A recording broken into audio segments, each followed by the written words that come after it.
లెక్క ప్రకారం మీరు 2 ఏళ్ళు మంగళం పాడేశారు మీ హామీకి, జాబ్ క్యాలెండర్ హామీకి. ఇది 3వ సంవత్సరం. ఇంక 2026 పోతే మీరు ఇవ్వగలిగిన నోటిఫికేషన్లు 2, అంటే 2027, 28. పోనీ 15,000 ఉద్యోగాలకి ఇస్తే మొత్తం మీరు కల్పించిన ఉద్యోగాలు ఎన్ని చెప్పండి? గట్టిగా తిప్పి కొడితే 30,000 ఉండవు.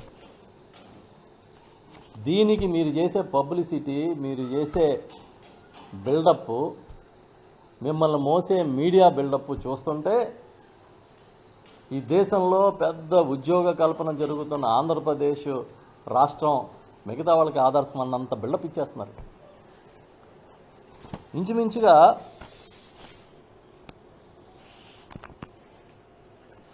మీరు తీసేసిన ఉద్యోగాల్లో ఒక్క ఏపీ ఫైబర్ నెట్లోనే 2,000 మందిని పీకేశారు.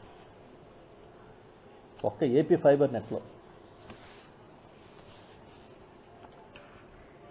ఇదే కాదు, ఉపాధి హామీ పథకం ఇవాళ పుట్టిన పథకం కాదు, అది దశాబ్దాలుగా జరుగుతున్న పథకంలో ఫీల్డ్ అసిస్టెంట్లుగా పనిచేస్తున్న వాళ్ళని 2,360 మందిని నిర్దాక్షిణ్యంగా తొలగించారు. ఇవి ప్రభుత్వ లెక్కలే నేను చెప్తున్నా. 2,360 మందిని బెదిరించారు, బలవంత పెట్టారు. కొన్ని చోట్ల ఫీల్డ్ అసిస్టెంట్లు సూసైడ్ కూడా అటెంప్ట్ చేసిన పరిస్థితి. వాళ్ళందరినీ కూడా పీకేసి మీకు కావాల్సిన వాళ్ళని వేసుకునే ప్రయత్నం చేస్తూ ఉన్నారు. First time in the history ఈ దేశంలో ఇంటికి రేషన్ పంపించే విధానాన్ని వచ్చింది ఆనాటి ముఖ్యమంత్రి గౌరవనీయులు జగన్మోహన్ రెడ్డి గారు. ఎండియు ఆపరేటర్స్ని పెట్టారు, మొబైల్ డిస్పెన్సరీ యూనిట్స్ని పెట్టి రేషన్ ఇంటికే పంపించారు. ఆ వ్యవస్థ మంగళం పాడేసి ఇంచుమించుగా 9,260 మందిని రోడ్డు ఎక్కించారు, వాళ్ళని పీకేశారు. ఇవాళ మళ్ళీ సంచి పట్టుకుని పనులు మానుకుని రేషన్ డిపో దగ్గరికి వెళ్ళి మీరు ఇచ్చే 5 కేజీలు 10 కేజీల బియ్యం కోసం ప్రజలు నిలబడే పరిస్థితికి తెచ్చారు. ఇదే కాదు, వాలంటీర్లు ఇంటికి వెళ్ళి పెన్షన్ ఇచ్చేవారు. ఇవాళ సచివాలయం ఎంప్లాయీస్ని పాపం గౌరవంగా జగన్మోహన్ రెడ్డి గారు నియమిస్తే వాళ్ళని మీ సర్వేలని కుక్కలను లెక్కెట్టండి, పందులను లెక్కెట్టండి అని ఇంటింటికి తిప్పుతున్నారు. జగన్మోహన్ రెడ్డి గారు వచ్చిన తర్వాత ఆ రోజు క్యాబినెట్లో మేము కూడా ఉన్నాం. ఆయన ఒక కీలకమైన నిర్ణయం తీసుకున్నారు. ఈ ప్రైవేటుగా అవుట్ సోర్సింగ్ కాంట్రాక్ట్ ఎంప్లాయీస్ని నియమించినప్పుడు ప్రభుత్వం ఇచ్చే మొత్తం జీతం వేతనం వాళ్ళకి అందకుండా మిడిల్ మ్యాన్ తినేస్తూ ఉన్నాడు. కాబట్టి ఆప్కాస్ అని ఒక సంస్థని క్రియేట్ చేశారు. ఈ ఆప్కాస్ ద్వారా ప్రభుత్వమే నేరుగా దళారీలు లేకుండా వాళ్ళకి జీతాలు వేతనాలు ఇచ్చే కార్యక్రమం క్రియేట్ చేశారు. చంద్రబాబు నాయుడు గారు వచ్చి చేసిన ఘనకార్యాల్లో ఆప్కాస్ని రద్దు చేయడం ఒకటి. పోనీ దాంట్లో ఏదన్నా దురుద్దేశం ఉందా? ప్రభుత్వం ఏదన్నా వేరే ఇంట్రెస్టులతో చేసిందా? లేదు కదా. దళారీ వ్యవస్థను తీసేయడమే కదా. కానీ ఇవాళ మీరు దళారీ వ్యవస్థను పెంచి పోషిస్తూ ఉన్నారు. ప్రధాన ఆలయాల్లో కూడా మళ్ళీ మీకు కావలసిన కాంట్రాక్టర్లు నియమించుకుని శానిటేషన్ వర్క్లు కూడా వాళ్ళతోనే చేయిస్తున్నారు. కాబట్టి మీకు ఈ ఆప్కాస్ని అన్నీ అడ్డొచ్చాయి, పీకేసాయి. అదేదో పెద్ద సంస్కరణలాగా చెప్తారు మీరు. చంద్రబాబు ప్రభుత్వం ఎప్పుడొచ్చినా కూడా నిరుద్యోగులకి అదొక శాపంలాగే ఉంటుంది.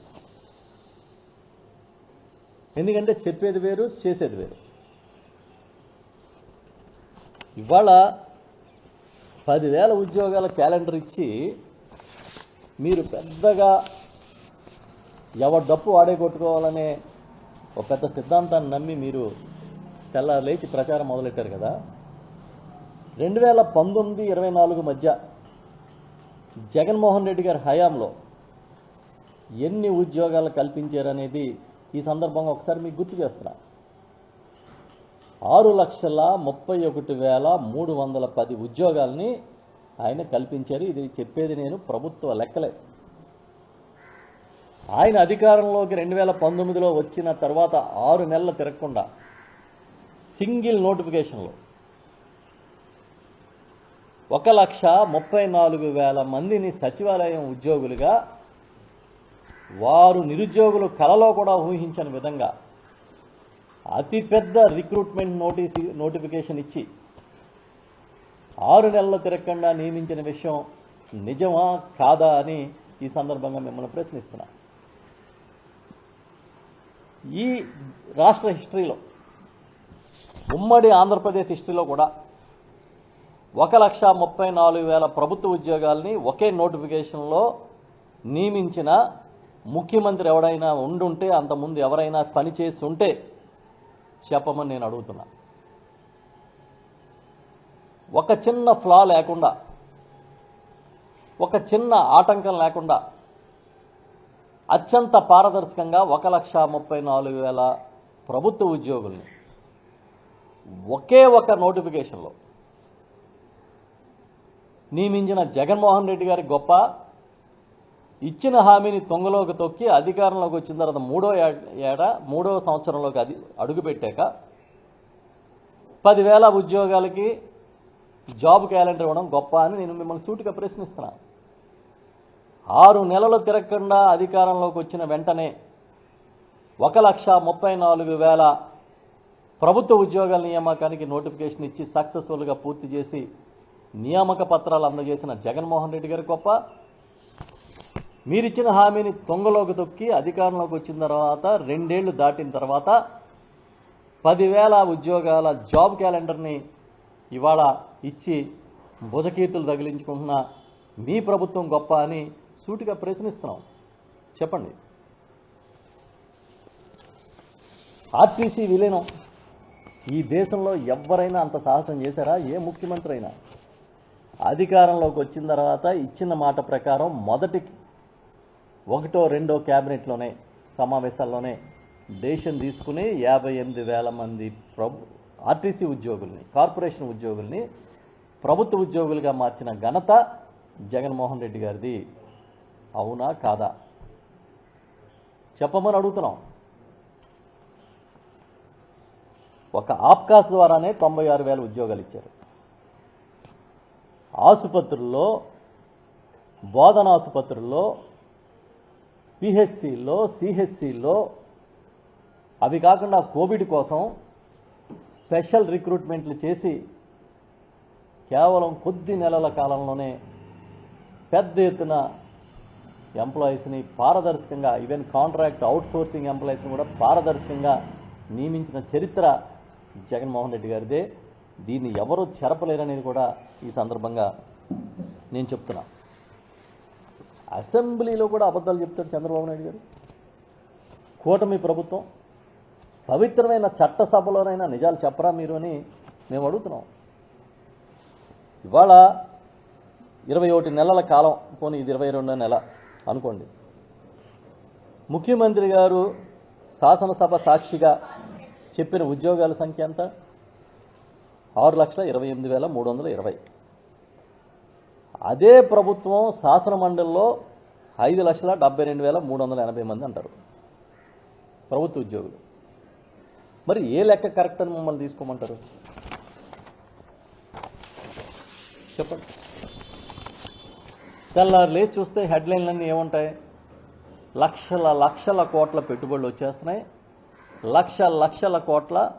లక్షల ఉద్యోగాలు ఆల్రెడీ ప్రజలకు వచ్చేసినాయి, నిరుద్యోగులకు వచ్చినాయి అని చెప్తున్నారు.